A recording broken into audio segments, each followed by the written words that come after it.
Good morning. Welcome back to the Inner Room as we continue our study in the book of the Gospel of John. We're picking up in chapter 2, starting in verse 12. So I hope you guys are doing well. I know there's a lot of stress out there. I know there's a lot of burnout going on right now. I'm seeing that across the country here in the United States, and hearing that's very similar in other places as well. So let's do our best to put aside that stress, put aside our plans for the day, and let's focus in on meeting with God and hearing what He has to say to us, hearing His encouragement and His challenges. Let's pray. Dear Heavenly Father, we lift up the times we have failed and the sins we have committed.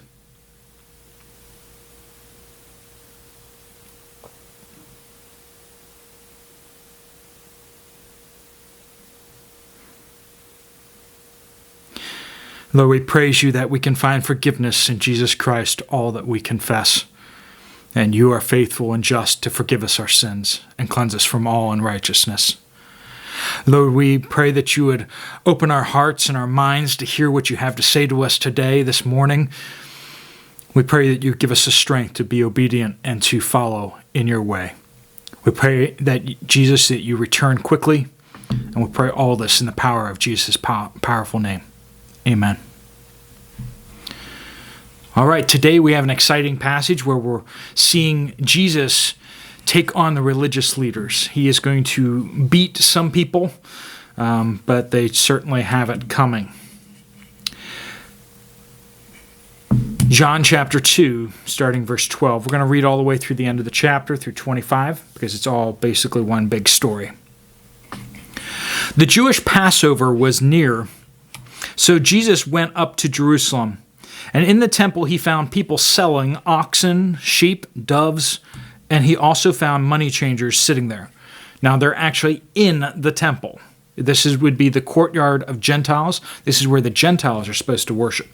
They've set up money changing tables there, okay, and and sales places, and it's a festival, carnival, where you have to pay money in the temple courtyard. After making a whip out of cords, he drove everyone out of the temple with their sheep and oxen. He also poured out the money changers' coins and overturned the tables. He told those who were selling doves, "Get these things out of here. Stop turning my Father's house into a marketplace." And his disciples remembered that it is written, "Zeal for your house will consume me." So the Jews replied to him, What sign will you show us for doing these things?" Jesus answered and said, "Destroy this temple, and I will raise it up in 3 days." Now, this is a massive temple there, right? Therefore, the Jews said, "This temple took 46 years to build, and you would raise it up in 3 days?" But he was speaking about the temple of his body. So when he was raised from the dead, his disciples remembered that he had said this, and they believed the scripture and the statement Jesus had made. While he was in Jerusalem during the Passover festival, many believed in his name when they saw the signs he was doing. Jesus, however, would not entrust himself to them, since he knew them all, and because he did not need anyone to testify about man, for he himself knew what was in man. All right, so we see this conflict, this confrontation. Jesus goes to the temple, and he flips out. First thing is, he gets extremely incensed and takes action because they are turning the temple into a marketplace. The application there is, I should not allow the church or Christianity to take financial advantage of people in God's name. That's why you see a lot of people, Christians on YouTube and Christians in churches, ministry leaders and such like that, taking such strong issue with any people who are like, "Give us money and God will give you a blessing." Anyone who starts turning like the blessing of God to their financial gain, we're kind of supposed to be like Jesus, and we're supposed to get a whip of cords together, and we're supposed to go beat them, okay? And so verbally, that's what we do. Anyone who says that you need to give them money in order for God to bless you, that's what they were doing here in the temple. They're like, welcome to the temple. Now, if you want God's favor, you need to buy my turtle doves. And you're like, well, I brought my own turtle doves. And they say, oh, no, those aren't good turtle doves. You need proper turtle doves, which I'm selling. They also did the same thing with the money changers.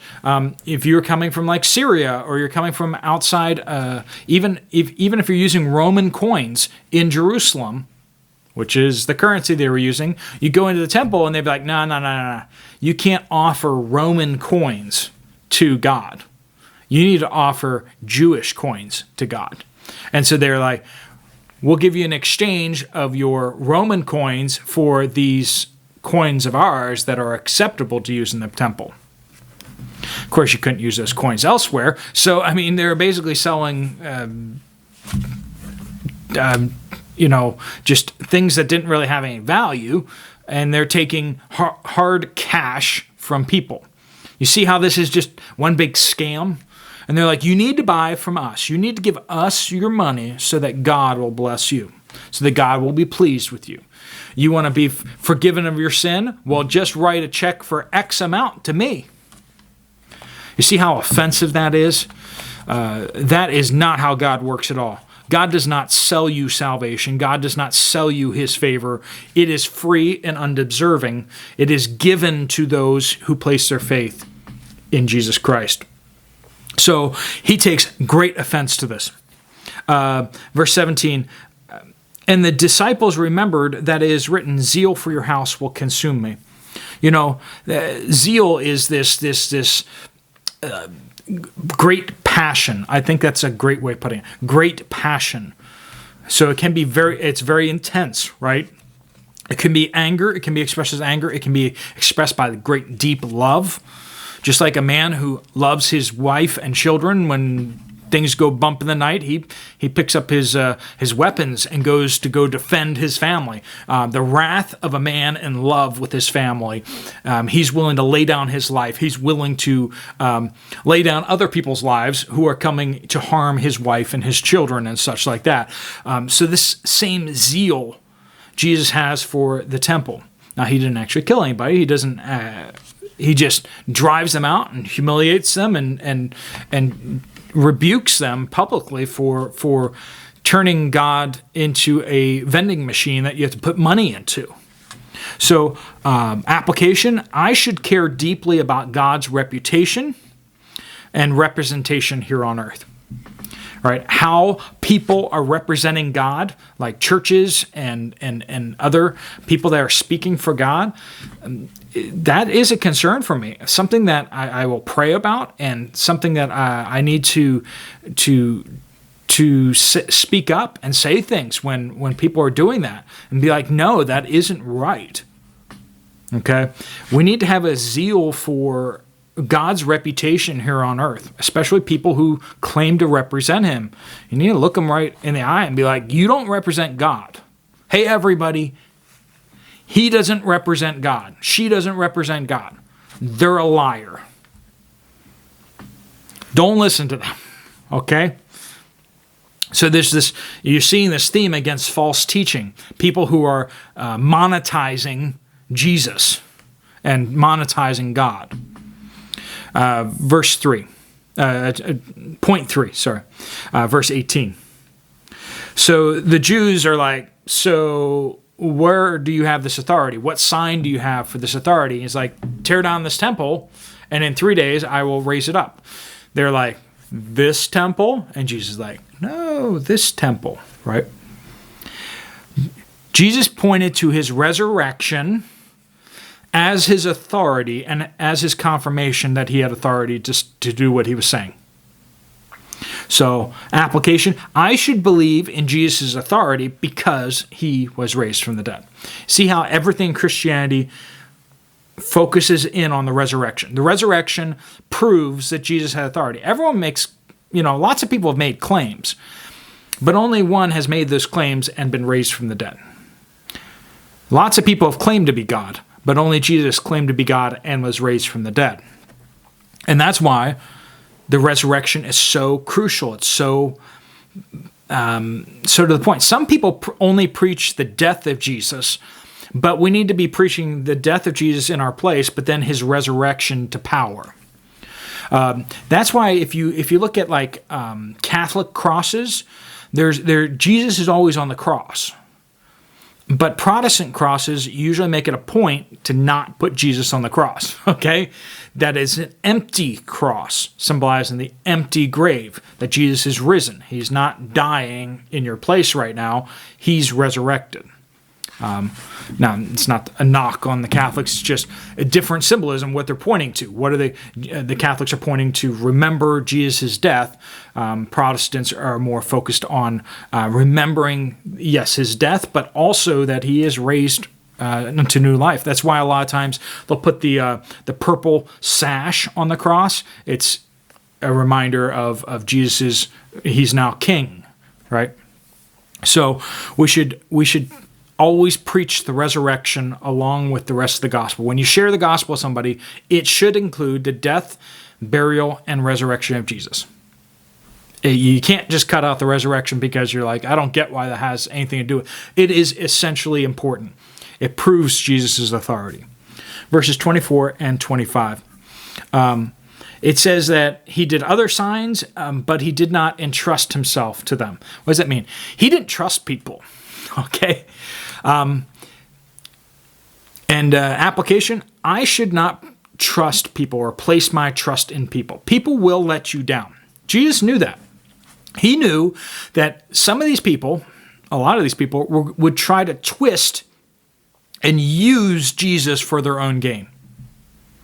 I mean, even his disciples kind of do this, right? They're like, hey, can we be like at your right hand and at your left hand? Like, can we be number one and number two in the new kingdom? And Jesus is like, you're not getting it. That's not what we're doing here. We're becoming servants of everybody. We're not vying for positions of authority here, okay? If you don't wash people's feet, if you won't serve everyone, then you're not going to be in number one or number two position. Jesus didn't trust people. Now, it's not to say you shouldn't like share with people and stuff like that, or you shouldn't ever trust people. It's you need to put your trust in Jesus and in God, and you need to be okay with people letting you down. You need to trust them, but always, not be devastated when they fail you. Now, you should invest heavily into people. You should believe in people to the extent of loving them and building relationships with them. But when they fail you, your faith should not be shaken. Your faith should be primarily in Jesus and in God. But you should be serving others. And when they let you down, you move on and keep serving others. All right, folks, that's what we have for this morning. I know you got lots to do out there. Let's close in prayer and a prayer of blessing and let you get on your way. Dear Heavenly Father, we pray that you would bless each person that's listening to this broadcast. I pray that you bless each person that's studying your word this morning. And I pray that you would strengthen them and encourage them for this coming day. Help them to walk with zeal for your name and also to not put their full trust in other people, whether it's a spouse or a parent or a child or someone else they have a relationship with, Lord. I pray, Lord, that they would place their faith and trust in you, Jesus, and to just focus on serving other people. Lord, we pray all these things in Jesus' name. Amen. We got some other Bible studies if you want to jump into those, or if you want to catch up on some of these studies that you've missed. We're doing the 5 days a week, right? So it's a lot to digest. So if you get behind on these, that's fine. Just you might want to just keep taking them in order. And if you get caught up, you get caught up. If you don't, if you're doing it 3 days a week and you just keep going through in order, that is fine. You do what you need to do. But if you do stay current, you will be with us where we are, and that's a great community to be a part of. All right, guys, God bless you. I'll see you later.